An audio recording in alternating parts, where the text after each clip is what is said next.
আসসালামু আলাইকুম। সবাইকে কোরবানির শুভেচ্ছা ও ভালোবাসা। আজকে আমরা ঘুরতে গিয়েছিলাম কোরবানির একটি জমজমাট পশুর হাটে। চারদিকে মানুষের ভিড়, বিক্রেতাদের ডাকাডাকি আর কোরবানির আনন্দময় পরিবেশ সত্যি অসাধারণ লাগছে। হাটে প্রবেশ করতে দেখা যাচ্ছে বিভিন্ন জাতের ছোট গরু ও ছাগল। কিছু গরু সাদা রঙের, আবার কিছু গরু কালো রঙের, আবার কিছু সংমিশ্রণে গঠিত। অনেক গরু দেখতে এতটাই সুন্দর যেন সবার নজর কাটছে। বিক্রেতারা খুব যত্ন সহকারে গরু, ছাগল পালন করছেন। তারা বলছেন গরুগুলো খাবার ভালো ও নিয়মিত যত্ন করে দেওয়া হয়।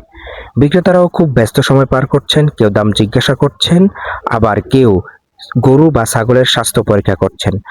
অনেকে নিজের পরিবার পছন্দ অনুযায়ী কোরবানির পশু কিনছেন। দামাদামি দৃশ্য কোরবানির হাটে এক অসাধারণ দৃশ্য বয়ে তোলে। একজন বিক্রেতা একটু বেশি দাম বলছেন, আবার অন্যজন বিক্রেতা একটু কম দাম বলছেন। এই দৃশ্য দেখতে সত্যি অসাধারণ লাগে।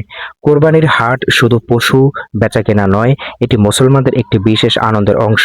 এই হাট আমাদের ভাগ্য, ভালোবাসা ও একতার শিক্ষা দেয়। গরিব ও ধনী সবার মাঝে একসাথে কিভাবে কোরবানি করতে হয়, কিভাবে ভ্রাতৃত্ববোধ বজায় রাখতে হয় সেগুলো শেখায়।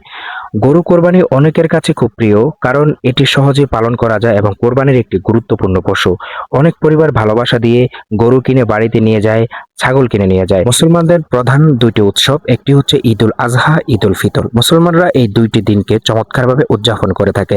তবে তাদের মাঝে স্পেশাল হচ্ছে কোরবানির ঈদ, কারণ এই কোরবানি ঈদে তারা তাদের নিজের পশুকে জবাই করে। নিজের পশুকে জবাই করে তারা সবাই আত্মশুদ্ধিতে রবের কাছে প্রার্থনা করে। কোরবানির প্রতিটি কোণেই যেন ঈদের আনন্দ এখন থেকেই অনুভব করা যাচ্ছে। ছোট বড় সবাই পশু দেখতে এসে খুবই আনন্দিত।